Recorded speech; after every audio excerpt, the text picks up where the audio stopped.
Muy buenas tardes, sean todos bienvenidos a la primera videoconferencia jurídica del curso Criminología.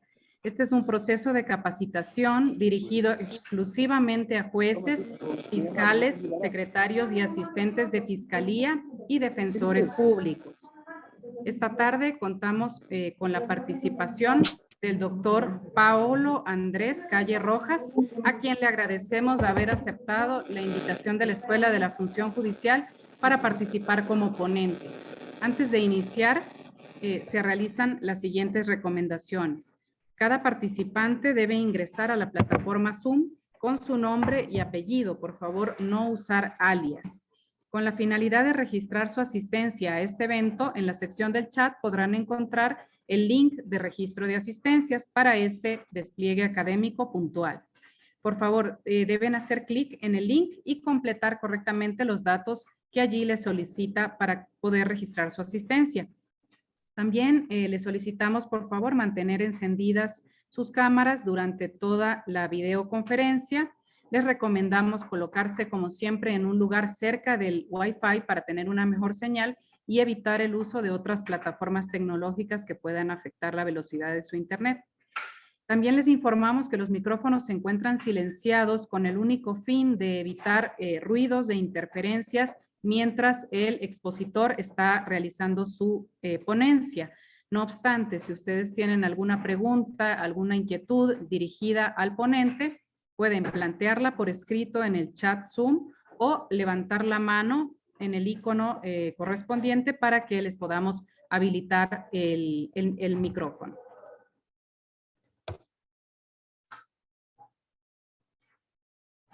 Bien, siendo ya las 5 de la tarde con 2 minutos, damos inicio. En esta ocasión tenemos la grata participación del doctor Paolo Andrés Calle Rojas, quien es magíster en Derecho Penal por la Universidad Andina Simón Bolívar, especialista en Derecho Penal y Derecho de Control y Prevención de la Corrupción por la Universidad Andina Simón Bolívar.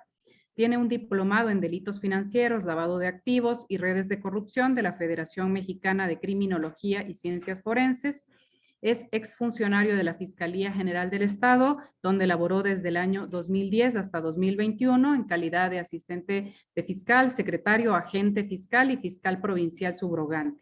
Cuenta con una condecoración al mérito en gestión por parte de la Fiscalía General de la Nación y actualmente es abogado litigante, fundador del estudio jurídico Paolo Calle Rojas Abogados. Les recordamos que en la sección del chat pueden encontrar el link de registro de asistencias de este despliegue. Por favor, hacer clic en ese link y completar los datos solicitados. A continuación, le cedo la palabra al doctor Paolo Andrés Calle Rojas, quien desarrollará la ponencia del día de hoy sobre criminología crítica y política criminal. Bienvenido, doctor Calle. Tiene usted la palabra.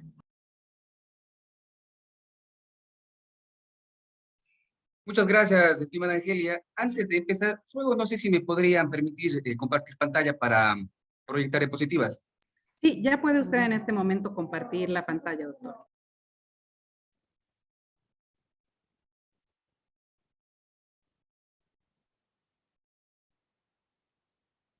¿De pronto observan algo? Todavía en este momento no.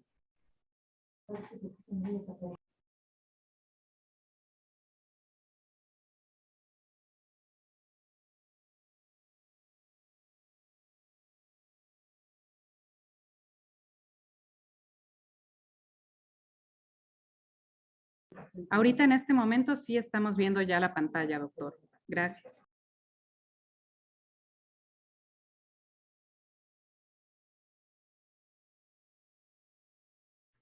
Doctor, ¿puede por favor activar su micrófono? Ya estamos viendo la pantalla, pero está desactivado su micrófono.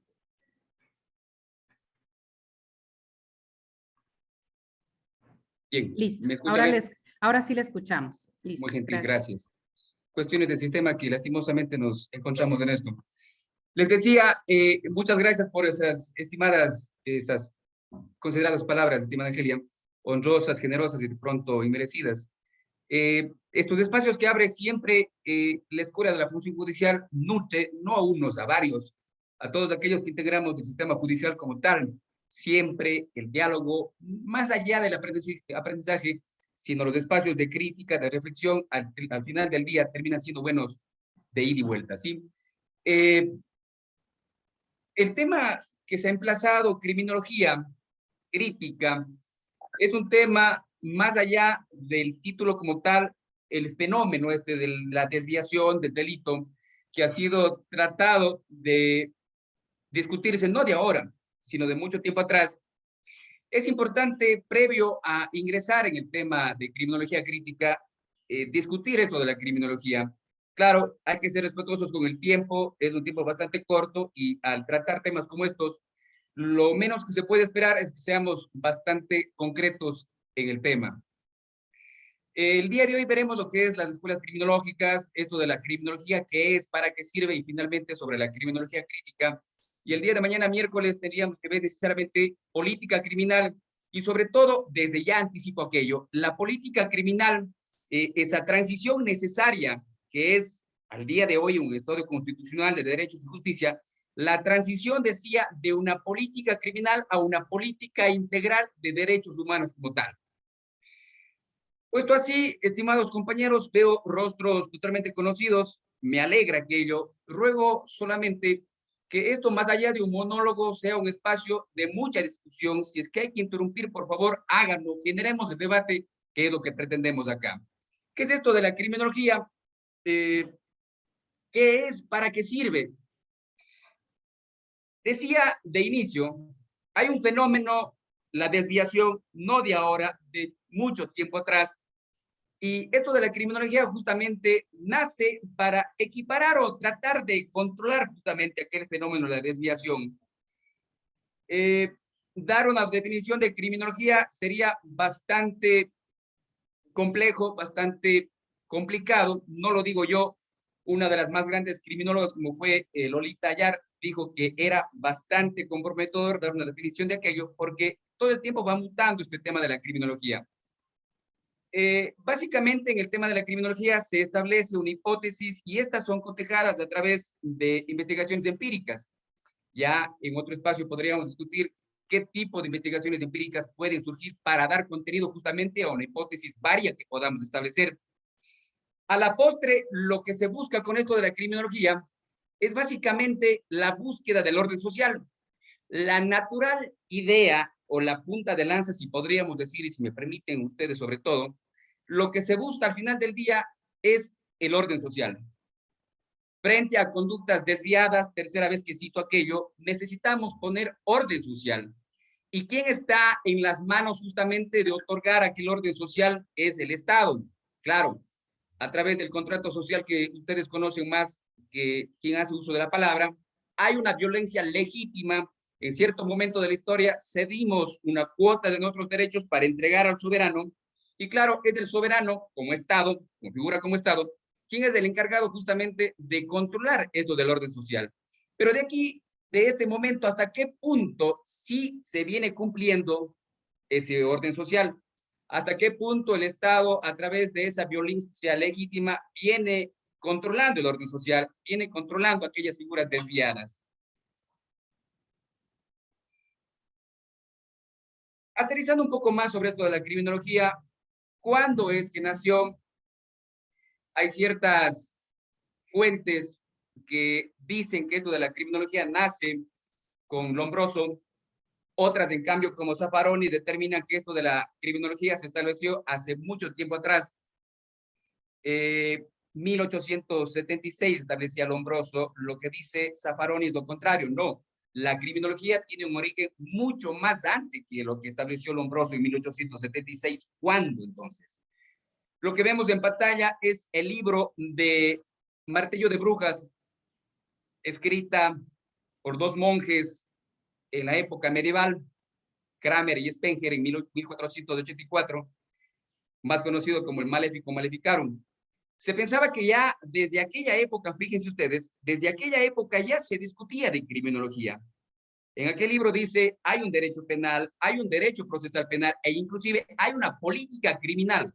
A la época, ¿cuál era la política criminal? Simple, el exterminio de las mujeres. ¿Por qué? Porque aquellas rebasaron el saber de la ciencia y por lo tanto teníamos que necesariamente quemarlas. Por lo tanto, la política criminal de ese entonces, reitero, año 1484, tenía que necesariamente eliminar a quien en ese momento eran las conductas desviadas. Luego de eso, se establece, según una hoja de ruta trazada, decía las diferentes escuelas criminológicas. Necesitaríamos más de una hora para ir definiendo cada una de aquellas, pero trataré de ser lo más concreto. Vemos a la izquierda la escuela criminológica y a la derecha el objeto de aquella escuela criminológica. Lo que tiene que ver con la escuela clásica, básicamente el objeto era el delito, era conformada por juristas, nace después de la Revolución Francesa, la inspiración de los derechos humanos, pero en esta escuela lo que se pretendía o los esfuerzos se concentraron únicamente en el delito y de ahí nacieron las críticas. La criminología no tenía por qué únicamente destacarse el delito, sino tenía que caminar un poco más hacia el delincuente. Sin embargo, la escuela clásica se mantuvo en aquello. Lo que les importaba era el delito. Tenemos la escuela positivista. Ya no es el delito lo que interesa acá, es el delincuente.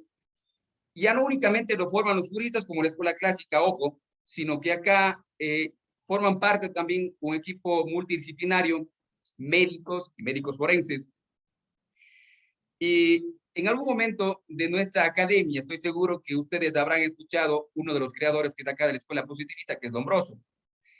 En la escuela positivista se incorporó la biología, se incorporó la psiquiatría, los médicos también decían, y lo que importaba acá era el individuo.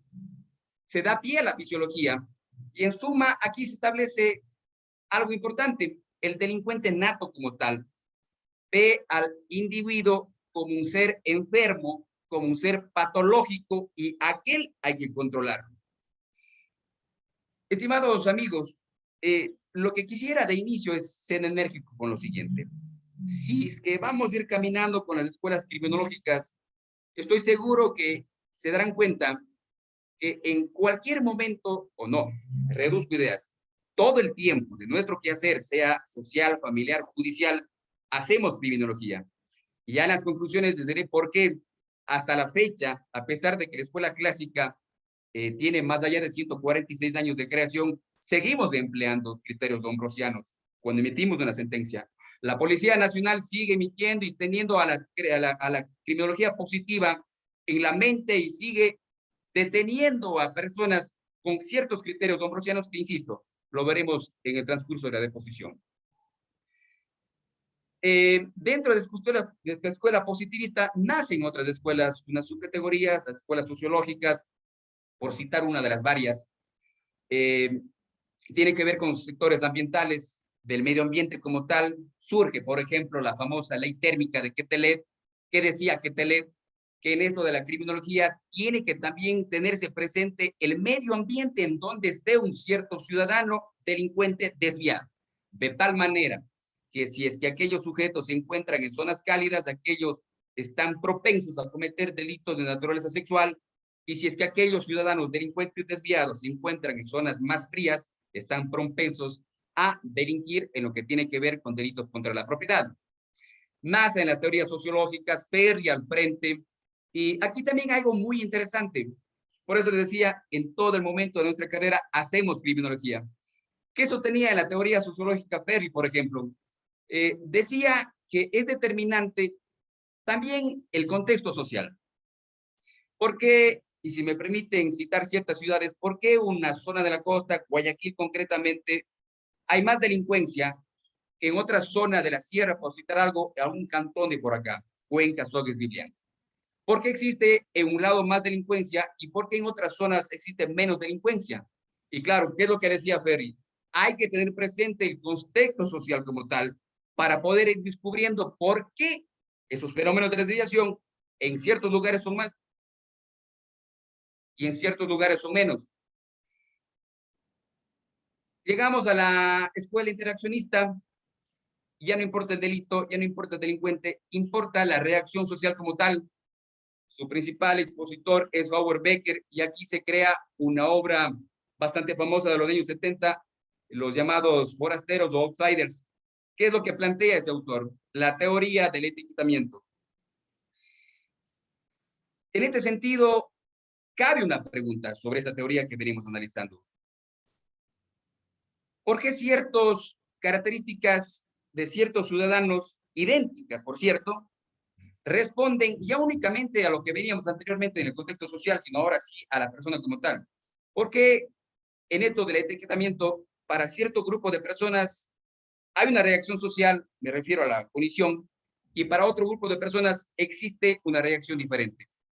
Si es que en un operativo cualesquiera que mantenga Fiscalía General del Estado, hablando en un tema de drogas, ingresaran a un bar determinado de clase media alta, encontrarían ciertos ciudadanos de pronto consumiendo cierta sustancia estupefaciente y claro, esa sustancia sería necesariamente para diversión, dispersión.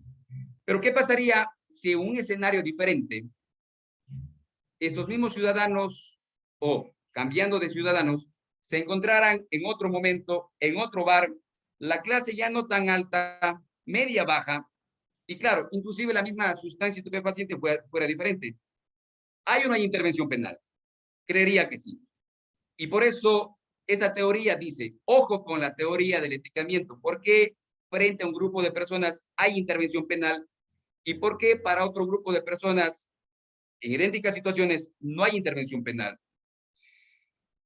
El contexto, a la larga o a la postre, el contexto social define cuándo es delito y cuándo no. Ahora bien, ¿hasta qué punto entender esto del contexto social? ¿Qué está bien, qué está mal, qué se legisla, qué no? ¿Qué hay o dónde hay punición y dónde no? Por lo tanto, perdón, por lo tanto, hay que dejar de ver ya no el delito, ya no el delincuente, sino ahora sí vamos entrando en campo de criminología crítica, sino al sistema judicial como tal. Esa mirada que era antes de el delito, el delincuente, debemos olvidarnos de aquello, sino poner la vista, la mirada, la observación al sistema penal como tal, al sistema judicial como tal. ¿Hasta qué punto generamos nosotros delincuencia? ¿Hasta qué punto generamos nosotros aquellas conductas desviadas? Aquella teoría criminológica determina o postura justamente lo que venimos diciendo acá. El sistema judicial crea al delincuente cuando lo condena y particularmente cuando condena a prisión. Por lo tanto, decía, aquel estudio ya no es interno, sino es externo. Y acá tenemos que necesariamente hacerlo ya un poco más práctico y sobre todo hacer un mea culpa hasta qué punto es cierto o no. El hecho, el tan solo hecho, por eso la frase anterior era que el sistema penal crea al delincuente cuando lo condena y particularmente cuando lo condena a prisión. La etiqueta que cuelga el sistema penal a ciertos ciudadanos es aquella, la de ser un tipo condenado como tal. ¿Hay o no hay reinserción? Sabemos que no, pero el solo hecho de que hay una persona haya sido sentenciada, procesada y sentenciada, y si es que ésta recobrara la libertad o tan solo se le ratificara un estado de inocencia, ¿hasta qué punto la gente va a decir no, es que se le dio la inocencia, no, es que es inocente? Se cuelga inconscientemente la etiqueta, se cuelga inconscientemente la etiqueta porque así lo generó el sistema penal como tal, así generamos el sistema judicial como tal, y allá es justamente en donde tenemos que aterrizar sobre la criminología crítica.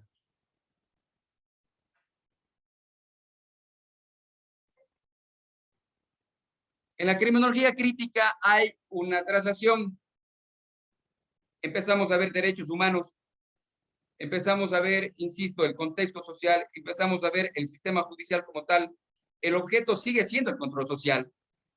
Sin embargo, acá funciona como un control interno del sistema frente a los principios de libertad, igualdad, no de ahora, de todos los tiempos de la historia. ¿Hasta qué punto el Estado sí cumple aquellos principios de libertad, de igualdad, de legalidad? Estimada Angelia, hay una mano alzada de Maribel Zambrano. Sí, justamente estaba por consultarle a la doctora si tiene alguna inquietud. En este momento estoy activando el micrófono de la doctora para... ya no tiene la mano levantada. A veces ocurre por error. En todo Sí, caso... mil disculpas. Listo, gracias, doctora. Puede continuar, doctor. Creo que ha sido un error en el clic. Gracias. Hasta aquí, estimados compañeros, ruego me dispensen lo acelerado de la exposición, solamente quiero ser consciente del tiempo y claro, un compromiso que tenemos en la empresa del Pacífico. Decía, la criminología la tenemos entendida, es para aquel fenómeno de la desviación. Es complicado dar una definición, no lo digo yo, lo han dicho grandes criminólogos. El control social está por demás establecer. Hay escuelas criminológicas que la primera han establecido el delito, la siguiente el delincuente, la reacción como tal, pero a lo que hemos sido convocados hoy es para este contexto. ¿Qué es esto de la criminología crítica y a dónde apuntar a la criminología crítica? En el país ocurre algo que estoy seguro todos estamos conscientes acá, y es el marcado eficientismo penal que lo tenemos en el país. La legislación penal como tal emerge de un eficientismo penal, de un populismo penal, y eso es justamente lo que pretende la criminología crítica. Dejar entrever ese eficientismo penal y empezarlo a discutir con derechos humanos. Claro, de pronto suena esto algo romántico, pero en la práctica, ¿hasta qué punto sí viene siendo posible esto de enervar principios y reducir garantías?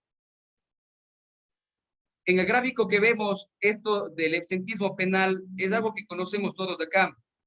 Existe una nueva forma de derecho penal de la emergencia. El derecho penal como tal deja de ser de última ratio y se constituye de primera ratio. El instrumento represivo es simbólico y sobre todo la clase política a manera de un derecho divino mágico. Hay más punición y menos garantías. Y en el tema de la selectividad es bastante grueso el tema de aquellos procesamientos. Y claro, hace poco tiempo tuvimos algo que impactó. Estimado César, ¿alguna pregunta? César Peña. Buenas tardes, doctor César. Estoy activando su micrófono por si tiene alguna inquietud en este momento.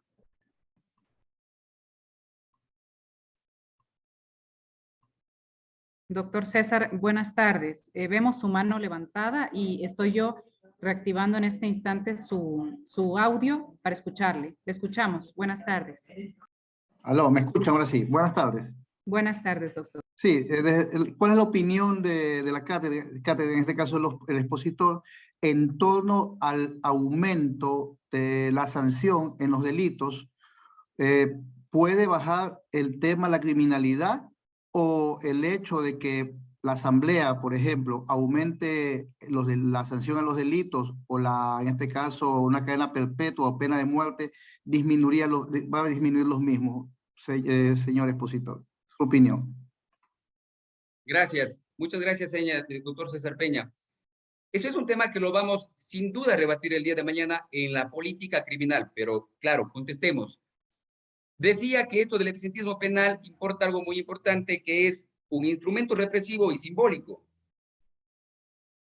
Si es que pensamos todos acá que ustedes mantienen el sector justicia, ¿hasta qué punto, por citar un ejemplo sencillo, el delito de receptación como tal?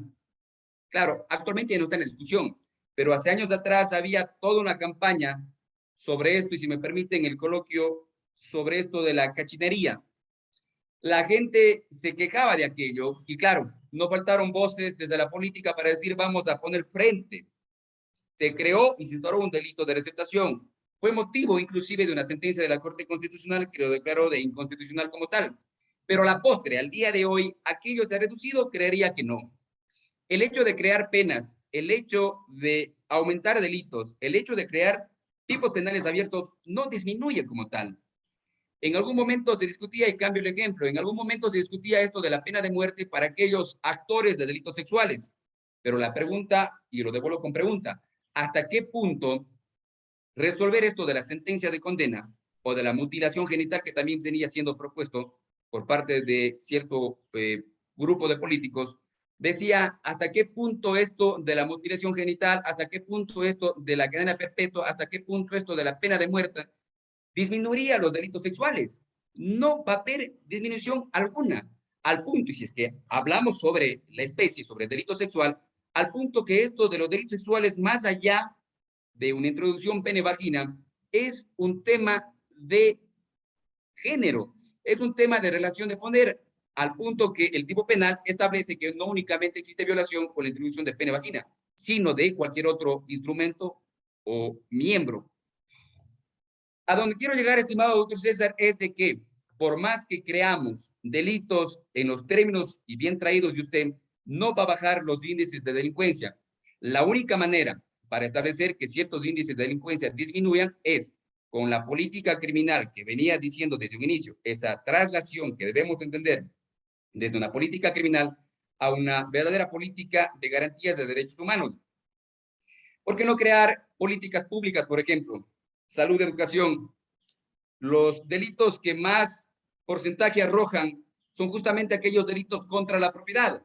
Y ojo, que las cárceles están abarrotadas en gran parte por aquellos delitos contra la propiedad. Entonces, claro, ¿ha disminuido los delitos contra la propiedad? No. ¿Qué pasa con el tema de las drogas? Tercer ejemplo, ha habido una tipificación de delitos de drogas. Un delito, por cierto, totalmente abierto que con la última reforma como que se fue suscribiendo más aquellos elementos objetivos y subjetivos del tipo penal. Pero, ¿ha disminuido el tema de tráfico o de tenencia de droga? No, no disminuye.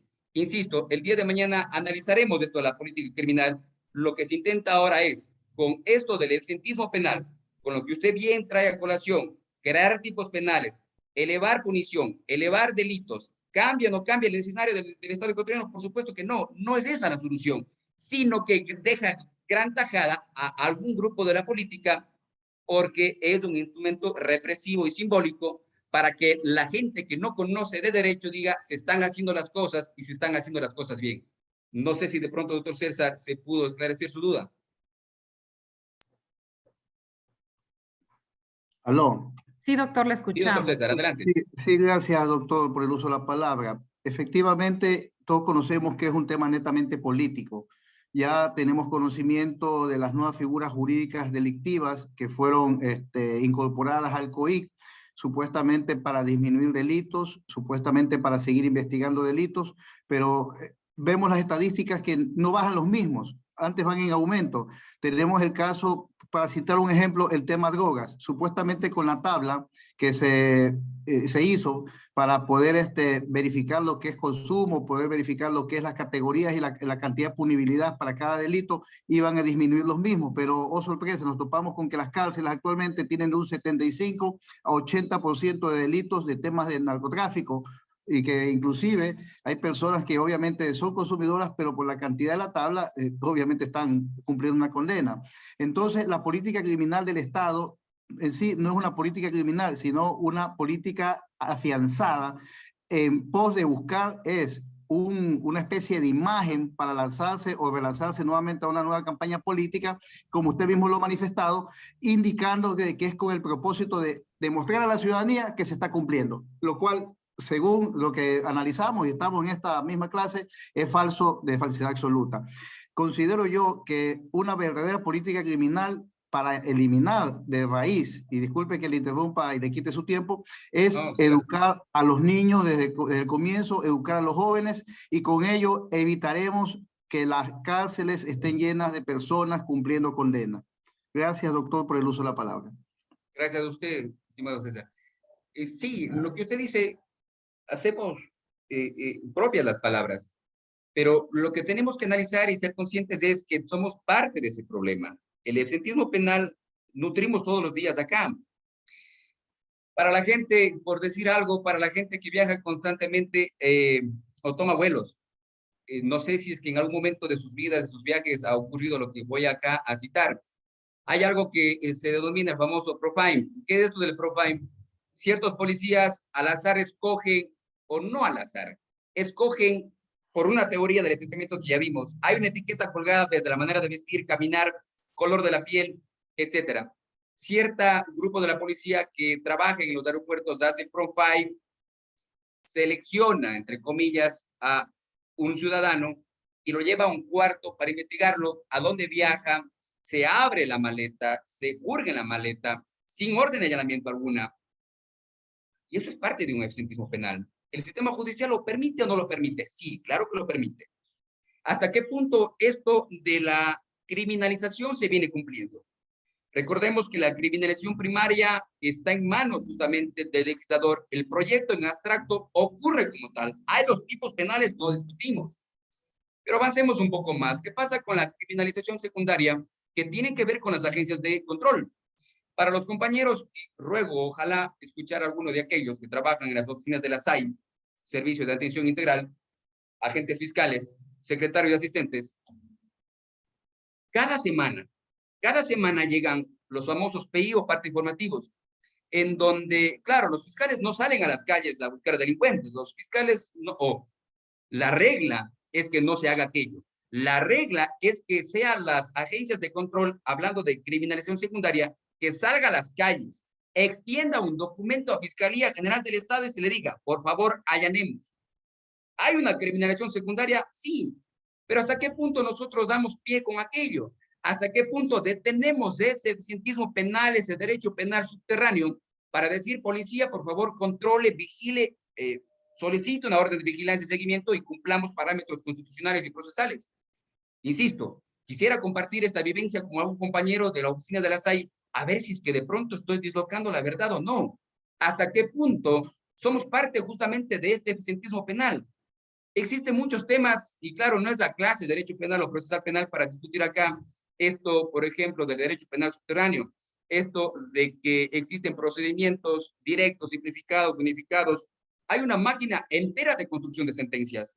Al Estado no le interesa, y hablamos de eficientismo, al Estado no le interesa de qué manera se puedan conseguir aquellas sentencias. Lo que importa es, tenemos sentencia, se ha sancionado, se ha declarado culpables y por tanto, ciudadanía, esténse tranquilos, por favor, voten por nosotros en siguientes campañas. Eso es lo que muestra la política, el sector de la política, y eso es lo que alimentamos desde el absentismo penal. Si tan solo, como decía, citáramos ejemplos sencillos sobre el derecho penal subterráneo, esto de los agentes encubiertos. Hace poco hay la discusión natural del tema de la caducidad de la prisión preventiva. Hace poco, desde siempre ha habido la discusión de aquella detención con fines investigativos y procesamiento inmediato. ¿Hasta qué punto eso no es eficientismo o hasta qué punto sí se respetan parámetros legales? Todo el tiempo ocurre aquello. El eficientismo está sobre la mesa. Las agencias de control salen justamente a captar aquellos sujetos etiquetados como delincuentes como tal y alimentan el sistema. No sé, estimados compañeros, si es que podamos tener alguna vivencia de algún compañero de la SAI. Creo que no, No. presentes aquí quizá no haya, doctor, porque el grupo objetivo son jueces, fiscales y defensores en este evento. Hay una pregunta que la plantearon por el chat y dice, ¿cree usted que los indultos presidenciales que están otorgando ayudan a la reducción del índice delincuencial? No, habría que analizar, si es que nos referimos al paquete de indultos que hace poco ocurrió, habría que analizarlo caso por caso, caso puntual, pero sabemos que esto tiene tintes políticos y no creeríamos que sea el momento oportuno como para hablar concretamente de aquellos indultos. A la larga, el macro no son los indultos presidenciales, no, son tintes políticos que, insisto, no es el momento ni el espacio, pero no reducimos índices delincuenciales con indultos presidenciales. No reducimos índices delincuenciales con el aumento de penas. Necesitamos una política criminal o una política pública como tal. Establecer o desvanecer esto del absentismo y tomar partida de esto del garantismo, porque claro, recordemos que nuestra Constitución de la República del Ecuador es una de las constituciones más garantistas que tenemos en la zona. Pero, ¿qué pasa con el Código Orgánico Integral Penal? El Código Orgánico Integral Penal, alguna vez algún maestro lo cotejó como el Dios Llanos. Dios Llanos es el Dios de los tiempos, tiene una cara por el frente que ve el futuro y otra cara que ve el pasado. Es decir, el Código Orgánico Integral Penal es un Dios Llanos, tiene el garantismo reducido, pero también de la otra cara tiene un marcado populismo penal, un marcado eficientismo penal, y eso es a donde tenemos que caminar, a desvirtuar esto del absentismo y discutir un poco más sobre el absentismo penal. La compañera doctora Fabiola, estimada Ángel, está. Gracias. Estoy en este momento reactivando su audio, doctora Moscoso. Buenas tardes, doctora Fabiola Moscoso, le escuchamos. Buenas tardes, doctor Calle. Yo quisiera que me observa una inquietud que yo tengo, que ¿Qué sacamos teniendo un sistema judicial eficiente, doctor, si es que no tenemos un sistema carcelario que no tiene fines de rehabilitación?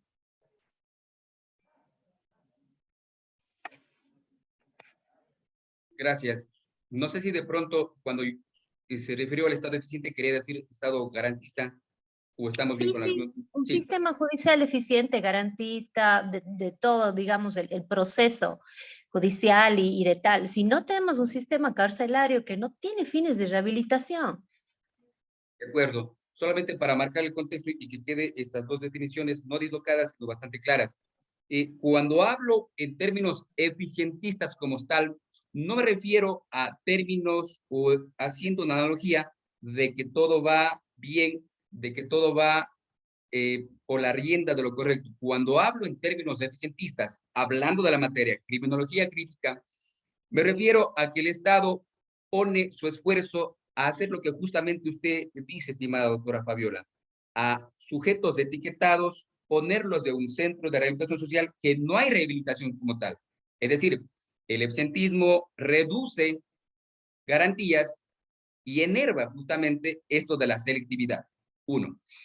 Lo que usted dice es correcto. Claro, ¿de qué manera podría el Estado ecuatoriano ser garantista si es que a la postre no tenemos rehabilitación social? Yo creería que ni siquiera tenemos espacios físicos para que ocurra rehabilitación social. Hay un elevado índice de hacinamiento de la población carcelaria. Entonces, claro, ¿de qué manera podemos contestar la primera pregunta si es que ni siquiera tenemos espacios físicos correctos justamente para esto del hacinamiento? Y luego de esto, insisto, no quiero ser circulante, solamente quiero que quede claro el tema del absentismo. ¿De qué manera podemos hablar de rehabilitación si es que mantenemos esto del absentismo penal en altos niveles? No hay rehabilitación social de ninguna naturaleza y hay tanta la contraposición de esto de la rehabilitación porque desde la misma Constitución y desde el mismo Código Orgánico Penal hay conceptos disociados y claro, al día de hoy lastimosamente no tenemos rehabilitación. Contesto, ¿de qué manera podemos ocurrir que nazca esto de la rehabilitación social? Políticas públicas. Arranquemos por políticas públicas. Arranquemos por el hecho de descongestionar las cárceles como tal. Arranquemos por el hecho de dar espacios físicos y correctos a aquellos PPL, si me permiten expresión, y luego recién ahí establecer esto de la rehabilitación social. Pero claro, de momento no existe.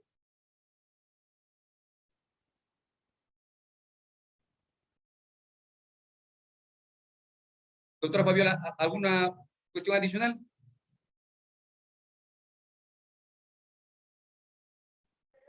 Continúo. No, no, doctor, esa era mi inquietud y siempre me quedo con esta deuda. A todos los que pregunto, ¿no? Siempre queda esta deuda, siempre, porque no Claro, hay realmente una política de rehabilitación y es muy preocupante porque el gobierno no invierte, no invierte, no invierte y siempre hay la deuda esta. Esa era mi apreciación. Gracias, muy doctor. gentil, gracias. Y la deuda no es de este grupo que estamos acá. La deuda es a nivel nacional, no de ahora, de toda la vida. Esperemos vengan mejores momentos en todo este cambio que esperamos que en algún momento ocurra. De momento no existe. El proceso penal como tal, decía hace un minuto, crea la prueba, el proceso como tal crea el delincuente y finalmente el proceso como tal es la pena principal. En algún momento, o en el anterior año se hablaba de que hoy por hoy la prisión preventiva viene siendo una pena de muerte. Y el ejemplo claro fue la masacre que ocurrió en el centros penitenciarios. Hay gente como tal que guarda prisión preventiva y hasta el día de hoy no se ha resuelto su situación jurídica. Hay gente que murió en aquellas masacres y si es que tan solo nos diéramos el tiempo, porque lo he hecho, de ese listado de personas lamentablemente fallecidas, han habido gentes que sin estar ni siquiera en pabellones de máxima han muerto. Gente que han estado por hechos contravencionales han muerto. De ahí que el proceso, por eso ponía acá en la diapositiva, el proceso crea la prueba. El proceso crea necesariamente el delincuente. Y claro, el proceso es una pena principal. Hay procesos penales que pueden durar muchos años y tienen justamente ya una medida preventiva cautelar personal o real. Y a la postre, recobrar un estado de inocencia en términos procesales podría ser, pero en términos humanos, ¿hasta qué punto bastaría con que un juez extienda una sentencia de inocencia ¿Y quién devuelve esos años de libertad? ¿O quién devuelve esos años en donde se desbarató completamente un núcleo familiar como tal? Es algo que tenemos que necesariamente pensar, es algo que necesariamente tenemos que pensar en términos eficientistas, no en la idea, sino en esto de cambiar la mentalidad de las penas y en especial de las penas a prisión por penas alternativas.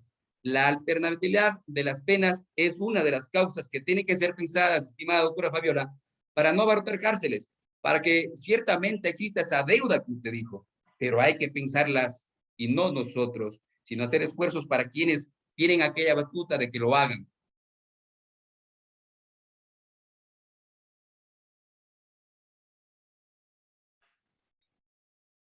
Decía que el día de mañana veríamos esto de la política criminal. Lo que se pretende es esa traslación a una política integral de derechos humanos. Me encantaría, si es que de pronto, ojalá pueda hacerlo con Angelia, mandar un texto del doctor Ramiro Ávila Santamaría y que lo lean, ojalá, para el día de mañana, en donde él analiza un caso concreto, un caso famoso, el caso La Cocha, y hace un cuadro comparativo de lo que es el sistema penal versus la justicia indígena.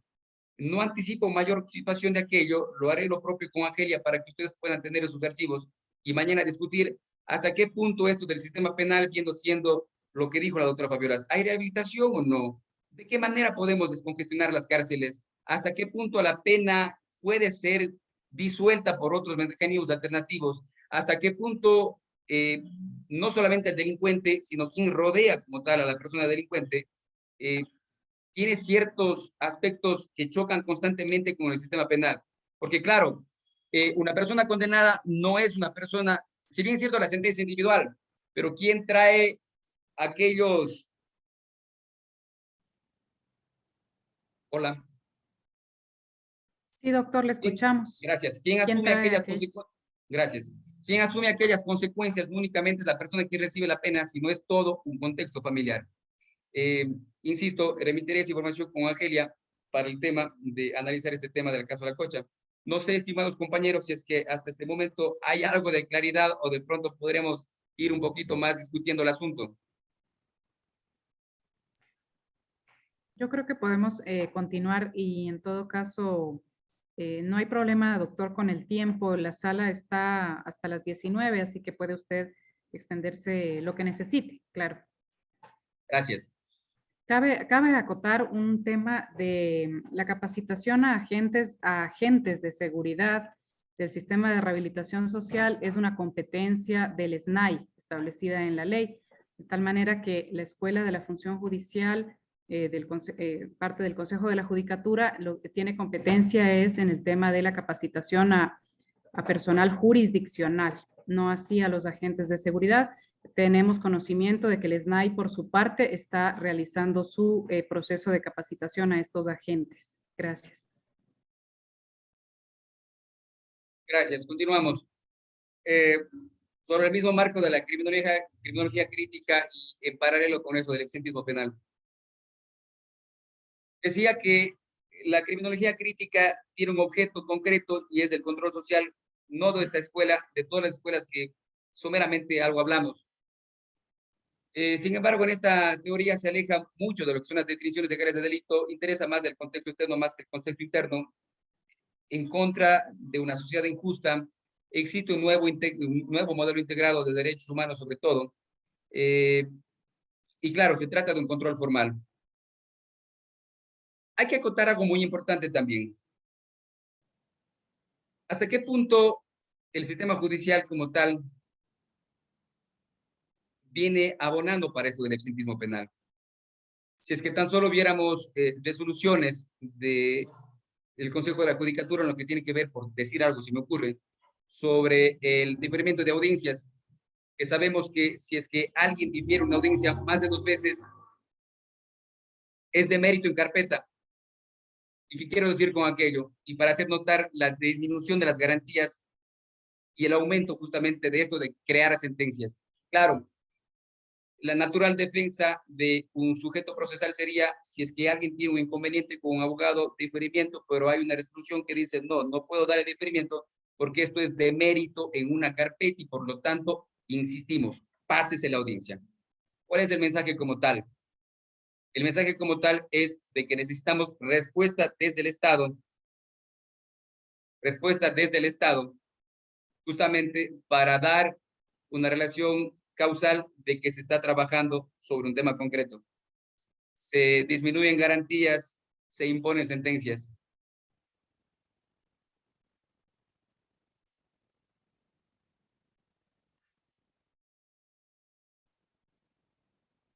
Evangelia, permítame un minuto, solamente consigo cargador que está por agotarse, ¿sí? Sí, doctor, no se preocupe, podemos hacer una breve pausa y podemos, les recuerdo a los participantes que el link de registro de asistencia está indicado en la sección del chat. También, por favor, para este proceso puntualmente hemos generado un link de inscripciones. Lo voy a pasar en este momento por el chat para quienes no se hayan inscrito todavía en el presente curso, puedan hacerlo, por favor. Les reitero, para este proceso se ha generado, por favor, un link de inscripciones. Lo acabo de compartir por la sección del chat. Por favor, si pueden también adicionalmente al registro de asistencias inscribirse en el link que está allí señalado. Muchísimas gracias. Luego me dispensen. No quería que se me apague la computadora. Decía sobre el tema, reitero, del tema del sistema judicial. Hace mucho tiempo, esto del contrato social, teníamos la idea, claro, libertaria, de que cedemos una cuota de nuestras libertades para entregar a la soberano y a su vez el soberano será quien justamente ocurra esto del contrato social. Lo que decíamos desde un inicio, esa intervención violenta legitimada. A la época o al día de hoy, el Estado como tal cumple aquello, esos principios libertarios de legalidad, de necesidad. Al día de hoy son cubiertos como tal. Y claro, no solo cuando hablo de Estado ecuatoriano, hablo de todas las instituciones del Estado. Y si es que estamos frente a esta charla, hablamos concretamente del sistema judicial y del sistema judicial penal como tal. No sé si es que de pronto alguien de los compañeros pudiéramos conversar brevemente esta idea. Si es que existe en la mente justamente de un Estado que debe proteger derechos constitucionales como tal, hablando del contrato social, ¿existe o no existe tal situación? No sé si, por ejemplo, alguien del auditorio nos pueda colaborar con su idea. Doctor César. Doctor César Peña, estoy en este momento activando su micrófono. Por favor, dele clic en aceptar para que le podamos escuchar. Ahorita le escuchamos. Aló, ahora sí. Sí, escuchamos, doctor César. Sí, doctor. Gracias por el uso de la palabra. Bueno, de lo que he escuchado en su exposición, obviamente usted toca el tema que existe hacinamiento en las cárceles, pero la pregunta es, ¿existe hacinamiento o existe falta de cárceles? Porque estamos teniendo en cuenta que existe aumento de delito. Ahora, en cuanto al tema de control social, efectivamente la Constitución de la República en su artículo 85 establece las políticas públicas, los servicios públicos y la participación ciudadana. Obviamente una de las políticas públicas es el control social y es la prestación de los servicios públicos, la administración pública como tal y obviamente el control coordinado de todas las instituciones del Estado, poder judicial, ejecutivo, legislativo, órganos de control, como lo indica el artículo 226 de la Constitución, para coordinar lo que es las funciones, las políticas públicas. Como Estado, considero hasta cierto punto, en la parte judicial, todo hemos cumplido. Efectivamente, usted lo indicó, somos máquinas de hacer sentencias, somos máquinas de investigar. En el caso de Fiscalía, todos los días iniciamos investigaciones. En el caso de la parte judicial, todos los días se dictan sentencias. Hemos renovado la administración de justicia de, qué sé yo, unos 12, 13 años para atrás, de atrás para acá. No nos olvidemos que antiguamente, en el tema cárceles, si efectivamente no hubiera hacinamiento como lo hay ahora, las cárceles eran más pequeñas, pero había un hacinamiento que iba en contra, obviamente, en contra de ese bienestar, ese bienestar humano, esas libertades humanas de las personas. No nos olvidemos también en las épocas anteriores, cuando no existía el tiempo, la denominada prisión preventiva. A raíz del 1998, con la Constitución del año 98, es que ya se establece el tiempo de caducidad, 6 meses y 1 año que ya todos conocemos, somos abogados. Pero anteriormente las prisiones preventivas duraban 5 o 6 años. Estábamos con el famoso artículo en ese entonces, y los colegas, con todo el respeto, que somos ya un poquito adultos de edad, pasados de edad, conocíamos que se aplicaba el famoso artículo 114 del Código Penal, que era la tercera parte de la pena máxima, y con eso salían las personas en libertad sin sentencia. Había casi el 90% o 95% de presos sin sentencia que obtenían su libertad. Llegó la Constitución del 98 y se comenzó a requerir las caducidades de la prisión preventiva. Luego vino y se inventaron en el camino, en el Código de Procedimiento Penal, la famosa detención en firme, y con eso bloquearon las libertades en cuanto a las caducidades de la prisión preventiva. Y volvemos nuevamente en el año 2008, ahora sí con el garantismo constitucional, nuevamente la caducidad de la prisión preventiva. Considero el Estado cumple, la función judicial cumple, la Fiscalía cumple, pero lastimosamente estamos en una sociedad que aumenta la población y obviamente aumenta el índice delictivo.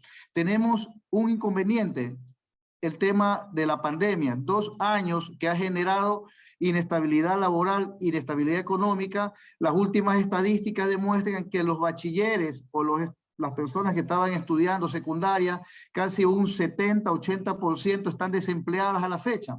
O sea, estamos hablando ya de que tenemos ahí un cuadro a futuro, si no es ya presente, de que puede existir un nuevo tipo de delincuencia. Tenemos otro tipo de delincuencia también que nos está actualmente inundando el sistema de fiscalía. Las delincuencias cibernéticas, el delito cibernético, los delitos de estafa, vuelven nuevas categorías de delitos. Efectivamente existen las políticas públicas del Estado, pero tenemos que estar, o sea, como Estado, el Estado tiene que estar siempre, es un paso adelante del índice delictivo, un paso adelante de los delincuentes. Esa es mi opinión, ese es mi punto de vista, doctor. Gracias. En cuanto a lo primero, creería que si es que tuviésemos más cárceles, créame, estimado doctor César, igual las llenaríamos. El problema no es más cárceles, el problema es eficientismo, el problema es punición, el problema es intervención estatal en lugares y personas que no debería haber punición estatal como tal. Esto del etiquetamiento, esto de las teorías criminológicas que soberanamente vimos, atacan justamente a una clase, o la clase es la más pobre, a aquella clase desavantajada que lastimosamente inclusive, y lo digo como mayor de los respetos, acá en el país, aquellos sujetos, si es que vemos quienes están presos, inclusive son gente que ni siquiera tuvieron recursos económicos suficientes como para subrogar gastos de defensa particular. Usted da el común denominador de toda esta charla. Hay absentismo, estamos conscientes de aquello, pero algo más, abono la idea. Los compañeros de Fiscalía, hay algo que se llama el PPR. Los compañeros, si es que de pronto conocen, claro, no hay Policía Nacional, pero en la Policía Nacional, solamente como dato, hay algo que se llama GPR. El GPR es gobierno por resultado. Y el PPR es, o lo que había PPR en Fiscalía en modelo de gestión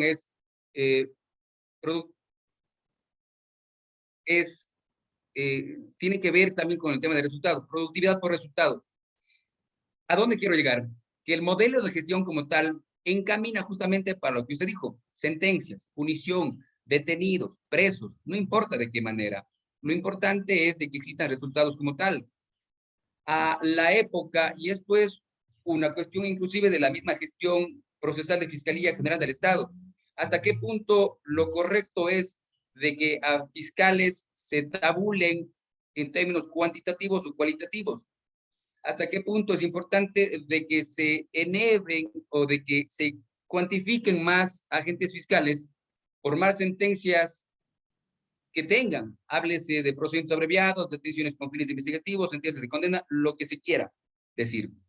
Pero en el medio de todo eso hay un proceso, eso no es garantista y ese es el punto de discusión de esta charla.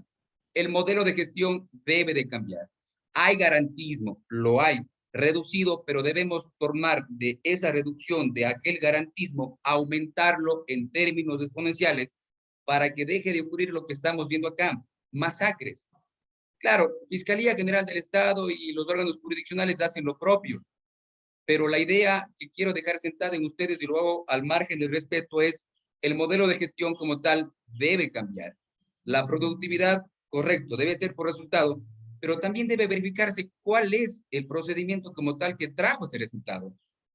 Policía Nacional detiene en una redada de fin de semana, y ¿qué es lo que obtienen? Francos, reconocimientos como tal. Pero ¿hasta qué punto esas personas detenidas, etiquetadas como tal, pobres, gran cantidad de consumidores como tal, no son puestos en la escena como tal? Son simplemente un número en una estadística, es un número en un GPR, es un número en un PPR como tal. Los ciudadanos pobres, desventajados, no tienen nombre, no tienen apellido, tienen un número como tal. Y a ese número hay que representar el gobierno para dar credibilidad a lo que se está haciendo, entre comillas. Doctora Tania Monroy.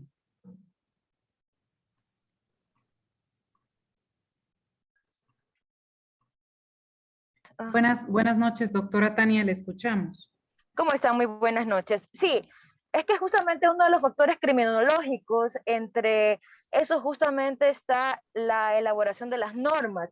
Recordemos que existen muchas normas de procedimiento, tenemos nuestro COIP, básicamente, que genera esos procedimientos y así las normas que son generadas para la policía, para sus debidos procedimientos. Entonces, usted tiene razón, hay cosas que hay que mejorar y cambiar dentro del procedimiento, así como los tipos penales, en cuanto a que por qué tanto tiempo, por ejemplo, en los delitos de tránsito, por ejemplo, en delitos menores de tránsito en los que hay daños materiales, por ejemplo, ¿por qué cárcel y no ámbito económico, no una multa? Que generan realmente la necesidad de las personas de presentar la denuncia, por ejemplo. Aparte de que otro de los factores criminológicos que han generado este colapso no solamente es la falta de educación, la falta de empleo, sino también justamente el ámbito de la migración.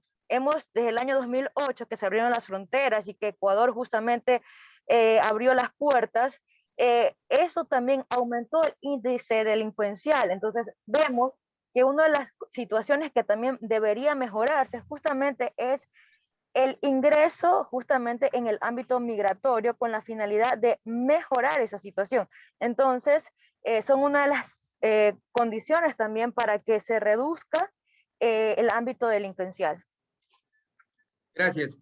Sí, correcto. Hace poco escuchaba yo unas declaraciones del máximo representante de la Corte Nacional de Justicia que hacía algo bastante aplaudible. Decía, descriminalicemos los delitos de tránsito. Veamos los índices de la cárcel, hasta qué punto hay un índice marcado de delitos de tránsito. Es lo que se pretende a través de política pública. Eso es lo que se pretende a través de una criminología crítica. Por ejemplo, los delitos contra la propiedad. ¿Qué es lo que quiere realmente una víctima de un delito contra la propiedad? Si es que a cualquiera que estamos acá, ojalá y no ocurra, se roba un teléfono celular, una computadora o lo que ustedes gusten. ¿Hasta qué punto nosotros, como propietarios de ese teléfono, computadora o lo que fuera, queremos al tipo en la cárcel o queremos el instrumento como tal que se nos desapoderó? Creería que queremos el celular y la computadora. Pero claro, el sistema penal irrumpe en esa espiral de punición. No hay devolución, no hay recuperación como tal, pero tenemos a un tipo detenido.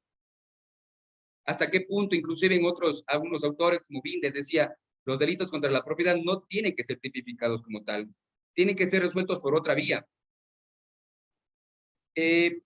Existe un texto del doctor Ramiro García, Santa María, perdón, Ramiro Ávila, y él marcaba un cuadro bastante interesante, y traigo esta colación porque uno de los compañeros dijo el Código Orgánico Integral Penal, hablando sobre los tipos penales. Si es que logramos ver tan solo un cuadro comparativo de lo que era el Código Penal con lo que es el Código Orgánico Integral Penal, estimados compañeros, encontraremos lo siguiente. Y allá estamos hablando, el eficientismo como tal. Por ejemplo, en el Código del Procedimiento Penal existían 12 atenuantes. Atenuantes como tal, 12 en número. Al día de hoy tan solo existen 6 atenuantes. En el código anterior existían 5 agravantes, al día de hoy existen 28 agravantes. Es decir, claro, reduzcamos la atenuación de la pena como tal, pero enervemos aquella punición.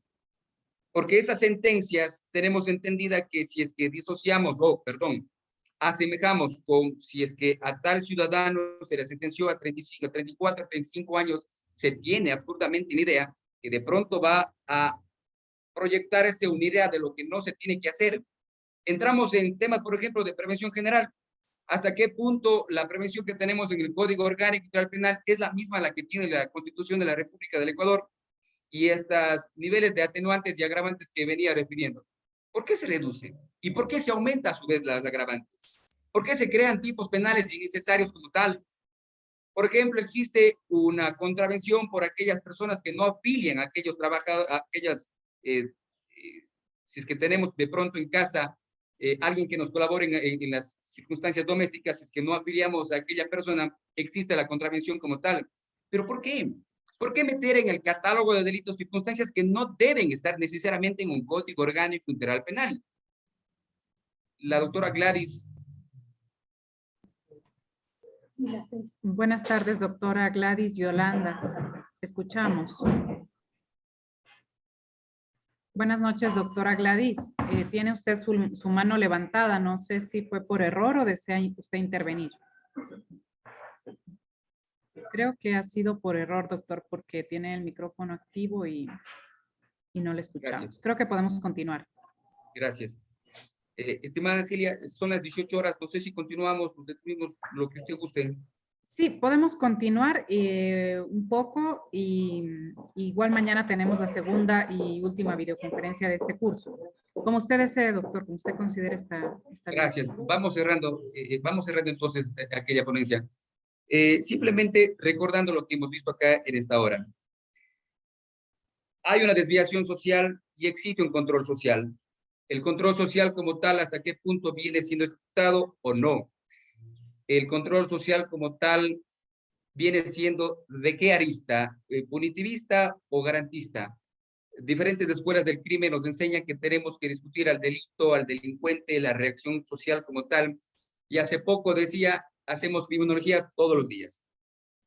Un ejemplo de los que vengo acá colocando, ruego me dispense si es que de pronto soy demasiadamente informal. Si es que por ahí caminamos por la calle con nuestros hijos o estamos de pronto estacionando nuestro vehículo en altas horas de la noche, ¿qué pasaría si es que pasa por ahí algún ciudadano y con total respeto, un No me ciudadano de... escucharon, pues me gustaría preguntar. Doctora Gladys, buenas noches. Me solicitó nuevamente usted la palabra. Ya le estamos Sí, escuchando. Buenas sí, noches. buenas noches. Sí, no sé qué pasaba. No me escuchaban ustedes. Buenas noches con todos. Verá, yo estaba escuchando que decía el doctor, el exponente, que cuando llevan a un detenido, a una audiencia, pongamos una audiencia de flagrancia, la persona, la víctima, lo que quiere reclamar es, en este caso, si le han robado su teléfono celular, lo que quiere es su teléfono celular. O sea, yo estoy entendiendo que en la exposición, que como que tenemos que ser bastante garantistas, lo somos los jueces penales, con las personas procesadas y ser un poco más flexibles en cuanto a la aplicación de la pena por el delito que se cometa. Le digo una cosa, nosotros somos bastante garantistas y yo de por sí considero que las personas procesadas tienen muchísimos beneficios, más beneficios que las víctimas inclusive. Y en muchos casos, las víctimas, o sea, nosotros nos sentimos atados de manos, porque tenemos por un lado a las víctimas, a la sociedad que clama justicia, que se deje privado de su libertad a la persona que le robó, que cometió determinado delito, y por otro lado tenemos la ley en sí, los derechos humanos y tantos beneficios para esa persona procesada que precisamente no le apliquemos una pena privativa de libertad. Si bien es cierto, hace falta la creación de muchas políticas de rehabilitación o de reinserción de la sociedad para esa persona que ha sido sentenciada. También es cierto que las cárceles están abaratadas de sujetos sentenciados, pero tenemos una sociedad que clame que se haga justicia, y que cuando no dictamos una prisión preventiva nos hacen pedazos por las redes sociales los jueces, y entonces nos vemos así, nos vemos en esa encrucijada. O sea, sí me gustaría que dé una opinión el doctor que esté poniendo sobre este tema, esta inquietud que le traslado, y lo que también nosotros sentimos los jueces cuando estamos administrando justicia. Muy gentil, estimada doctora. Totalmente de acuerdo con usted. Cuando decíamos esto de la propiedad, poníamos en el contexto del ejemplo que antecedía. Actualmente está sobre la mesa la discusión si es que los delitos de tránsito tendrían que ser o no retirados del catálogo de delitos. Lo que se pretendería decir es que hay penas alternativas para justamente reemplazar aquella punición. Que claro, a la larga, una víctima lo que pretende, en el ejemplo, insisto, es la recuperación de sujeto sustraído. Y muy rara a la vez, y me hago cargo de las palabras que vengo a decir acá, si es que me equivoco, ruego me dispensen, muy rara a la vez va a existir ciudadano alguno de que quiera, frente a un delito contra la propiedad, que aquel ciudadano que hurtó, robó, esté en la cárcel antes que la recuperación de su objeto robado. Entonces era en el contexto de esto de descriminalizar ciertas conductas que pueden ser subsanadas, resueltas por otros medios que no necesariamente es la vía penal. Usted decía también, estimada doctora, la víctima también tiene derechos, pero por supuesto, la aparición de la víctima lo hace recién desde el 2014. La víctima como tal, hasta la promulgación del Código Orgánico Penal, no era pues un sujeto procesal. Recién ahora es que se le viene a dar oídos a ese sujeto procesal, en ciertos casos, porque también existe punición en aquello. Veremos brevemente aquello. Inclusive esto de la victimología que no pusimos en diapositivas, también hay una escuela de la victimología. ¿Hasta qué punto para una víctima o hasta qué punto se puede hacer teorías criminológicas teniendo como punto de partida la víctima? A través de datos estadísticos, buscar qué víctimas han sido, por ejemplo, por citar algo, víctimas de violencia de género, contra qué ciudadano, cómo se ha sentido la víctima, en qué tipo de delitos, de qué manera. Se hace también una cuantificación desde la victimología. Lo que quiero decir, estimada doctora, es que sí, correcto, la víctima tiene derechos y aquello no está en discusión. Por supuesto que sí, y claro, si estamos de parte de Fiscalía General del Estado, si estamos de parte del órgano jurisdiccional, por supuesto que hay que dar tutela a la víctima, pero no por eso no tenemos que empañar al otro sujeto. Ferrachori, por ejemplo, decía algo muy importante. Él decía, en todo el proceso penal hay diferentes momentos de quién sufre más. La víctima, por supuesto que al ser el sujeto pasivo de un acto delincuencial, sufre como tal. No discuto aquello, pero hasta ahí. El sujeto más débil del proceso como tal pasa a ser, desde el proceso penal hasta la imposición de la pena, el procesado como tal. Por eso en la diapositiva, no sé si me permiten, por favor. Por eso, en esta diapositiva era enérgico con esto, que el proceso crea la prueba, que el proceso crea el delincuente y el proceso es la pena principal. El sujeto más débil de una contienda penal sigue siendo el procesado como tal, y a aquel hay que darle justamente derechos y garantías. Si es que revisáramos, estimada doctora y estimados doctores, compañeros de acá, si es que tan solo revisáramos, por decir algo, la exposición de motivos, lo que tiene que ver con el punto 5 de la exposición de motivos, habla justamente sobre el balance de garantías. Revisemos el punto 6, balance entre garantías y eficiencia de la justicia penal. En pocas palabras, ¿qué es lo que dice? Todos los sistemas penales como tal buscan algo, controlar justamente esto,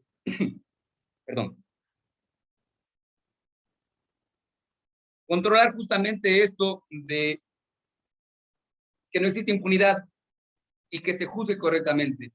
¿Hasta qué punto ustedes, estimados compañeros jueces, deben buscar el punto neutral de aquello?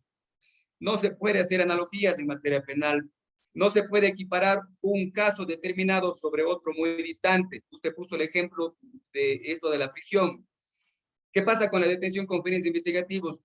Claro, ha habido voces que dicen, no, es que ¿cómo podemos notificar a un investigado, un procesado, que se le va a llenar la casa, de que se le va a detener y evidentemente fugue o esconde evidencias?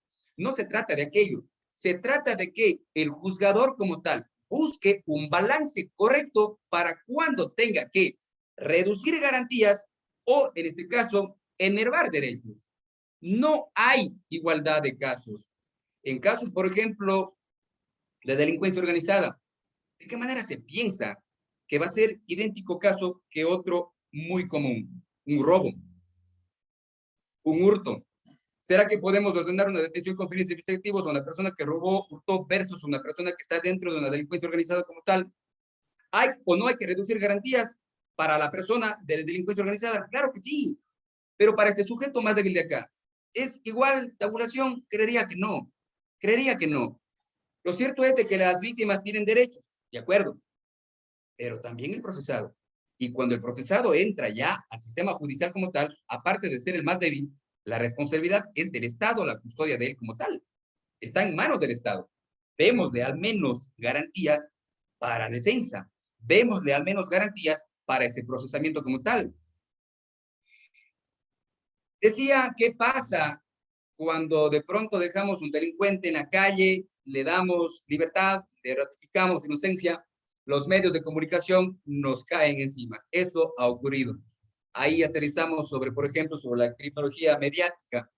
Alguna vez alguien dijo que del Homo sapiens estamos haciendo una traslación al Homo videns.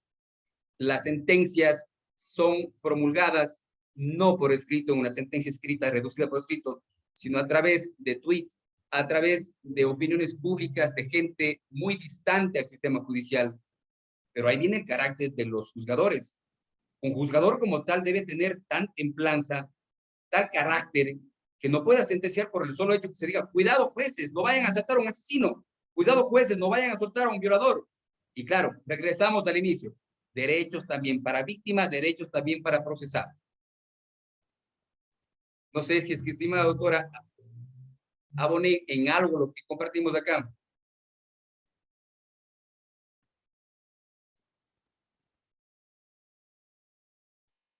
Estimada Angelia, parece que el doctor César, ¿dónde voy? Sí, estoy ubicándole al doctor. Doctor César, ¿puede levantar, por favor, nuevamente la mano para poder habilitarle el micrófono?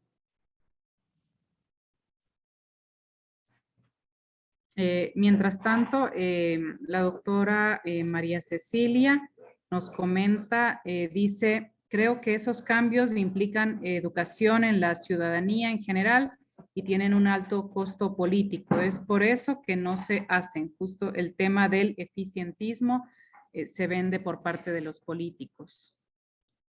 Doctor César Peña, ¿usted quería intervenir? ¿Puede, por favor, levantar la mano? Ya le estoy activando su micrófono en este instante. Por favor, puede activar su micrófono. Buenas noches. Buenas noches, doctor Santiago González. También estaba su mano levantada. Le escuchamos, doctor. Gracias, buenas noches. Quiero hacerle una consulta al señor instructor. Mi nombre es Santiago González, pertenezco a la Fiscalía General del Estado, la Fiscalía de Napo. Soy fiscal. Se hablaba de que hay que balancear el garantismo, si le diría de esa manera, o balancear entre las situaciones que se presenten entre el procesado y la víctima. Pero hay momentos en que la parte de balancear queda un poco desbalanceada, se podría decirse en ese sentido, porque en los procesos, en un procedimiento directo, el juez ha dispuesto en la audiencia de flagrancia en base a lo que establece el artículo 534, que no se han cumplido todos los requisitos de la prisión preventiva, o por lo menos los requisitos no han sido relacionados con la sentencia que dispuso la Corte Constitucional. Y en ese caso, el procesado queda libre. A ese momento, como ustedes conocen claramente, en un proceso tan corto de 20 días, lo que sucede es que al momento de la audiencia de juicio, el procesado simplemente no se presenta y nos quedamos realmente en nada. Entonces, a ese hecho, realmente, ¿cómo consideraría que podríamos efectivamente balancear para que tanto las condiciones del procesado y las condiciones de la víctima queden atendidas, si podría decirse de esta manera? Porque lo que sucede es que al verse que no existe una audiencia de juicio, la víctima, al entender mínimo que lo tiene, queda como decir, en la orfandad, de decir, ya no se va a hacer justicia, y el rato que se dé esa audiencia, él ya no quiere asistir. Eso también tendríamos que considerar que ese queda desbalanceado en esas circunstancias. Por lo tanto, el procedimiento debería tener otra forma, otra metódica, para que de esta manera la pena, en este caso, que se pueda aplicar, sea correcta. Nada más, gracias. Muchas gracias, estimado doctor. Permítame contestarle con otra pregunta. En esto de que estamos hablando, insisto, criminología crítica, el eficientismo penal toma acá su partida. En esto del eficientismo decía, la respuesta penal como tal, punitiva, ojo, pretende ser más rápida que esa enervación de garantías. Y una de las circunstancias que teníamos ahora, con aquellas reformas o con aquella promulgación del Código Orgánico, era el procedimiento directo. Alguna vez un ex defensor público nacional dijo, tenemos máquinas de construir sentencia. En 10 días tenemos máquinas de construir sentencias. Claro, ahora son 20 días con la reforma. Y usted dice algo Doctor muy... Paolo, le perdimos el audio, no le escuchamos. Hola, ¿me la escuchan última ahí? idea. ¿Me escuchan ahí? No, no le escuchamos. Hola. No, doctor. Ahorita como que sí. Hola. Ahorita ¿Ahí? sí le escuchamos. Gracias. Sí. Decía algún defensor público que, claro, por respeto no cito nombres y apellidos, pero compartía totalmente a la época las ideas. Antes de la reforma de los 20 días, decía, tenemos en el país máquinas de crear sentencias refiriéndose al procedimiento directo. Claro, ¿cómo es que en 10 días podemos tener una sentencia? Y de hecho ocurre y seguirá ocurriendo. Pero el punto de discusión, estimado doctor Santiago, es ¿de qué manera? ¿Hasta qué punto en un procedimiento directo se diluye esto de la verdad material? Por ejemplo, el Código Orgánico de la Función Judicial tiene una verdad procesal. Si usted o los compañeros que estamos acá, ¿hasta qué punto requerimos, reclamamos una verdad material antes que una verdad procesal? Una verdad prefabricada en aquellos procedimientos directos. En lo que usted venía preguntando, me dice, ¿cómo es de que doy o no doy una prisión preventiva y en el procedimiento directo de pronto no cumple con aquellos roles de inmediación? Y claro, el tema del cumplimiento de la pena, víctima entre escena. Y permítame lo siguiente. Si es que tan solo partiéramos de los grados de conocimiento que dice Eduardo Gauchi, por decir algo, por citar a algún autor, ¿qué nos dice Gauchi en el ejemplo práctico que usted trae a colación? ¿Qué nos dice Gauchi? Ojo con los estados de conciencia. Los estados o los grados de conciencia no son todos iguales en el proceso penal como tal. Existen diferentes grados de conciencia. En la flagrancia como tal, el grado de conciencia es muy diferente de una audiencia de juzgamiento.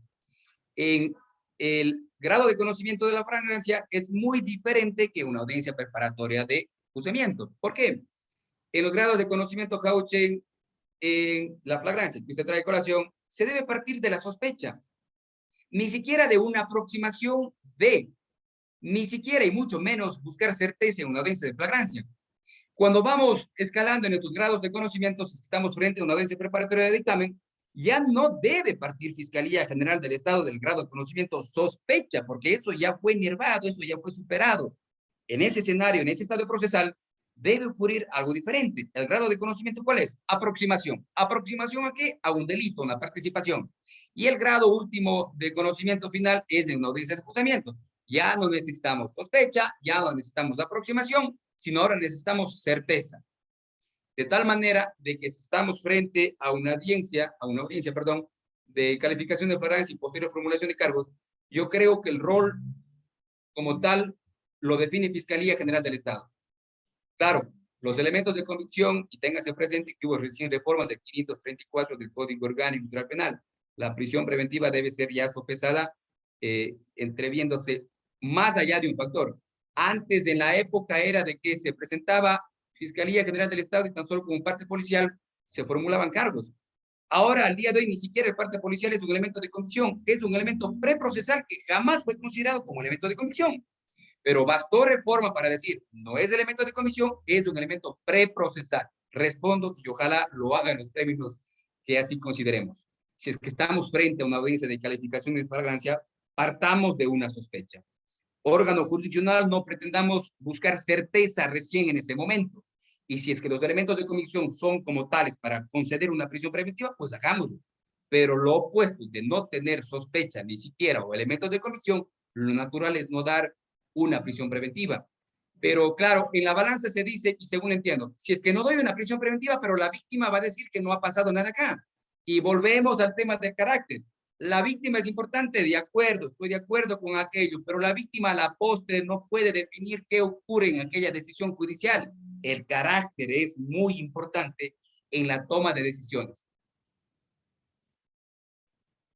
Gracias, Hola. doctor. Solamente vamos a darle la palabra nuevamente al doctor Peña. Estoy activando su micrófono previo a que concluyamos el evento del día de hoy. Doctor Peña, estoy listo. Sí. Ya tiene ¿Me su escuchan? micrófono activo. ¿Me Sí, escuchan? Ya, sí, doctor, díganos. sí, de la exposición que le he escuchado, obviamente surge una pregunta, ¿no? ¿Cuál es la opinión de la cátedra, en este caso, del garantismo frente a la impunidad?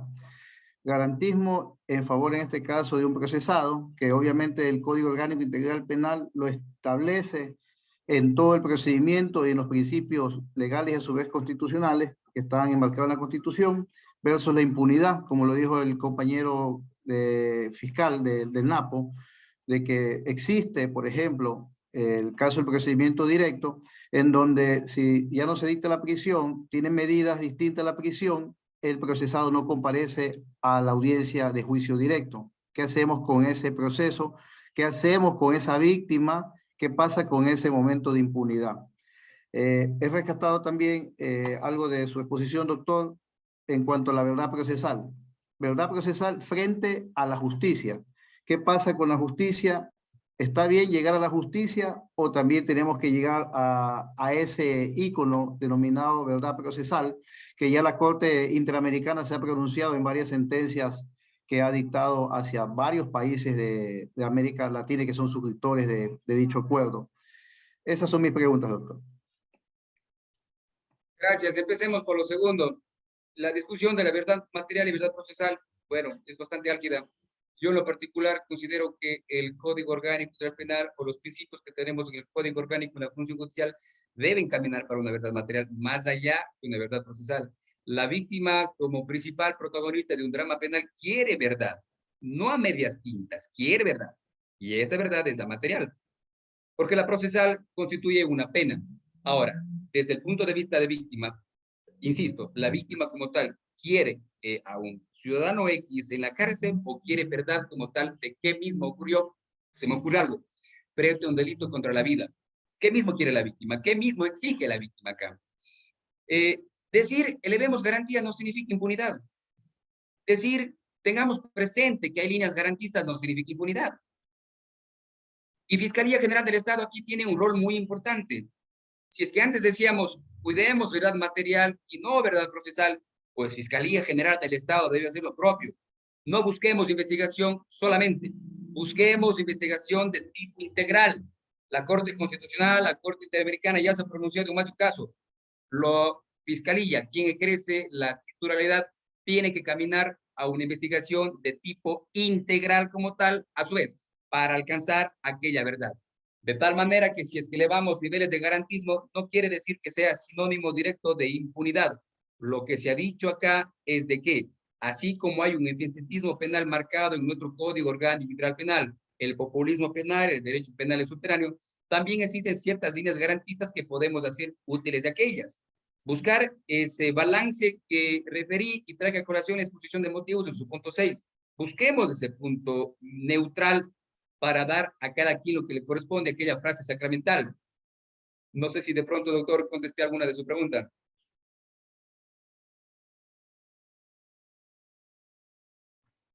Gracias, doctor Silencio Paolo. administrativo, entiendo. Creería que en honor al tiempo podemos dar por concluido el evento. Continuaremos el día de mañana. Desde la Escuela de la Función Judicial, nuevamente, doctor, agradecemos por su destacada conferencia y por la cooperación brindada.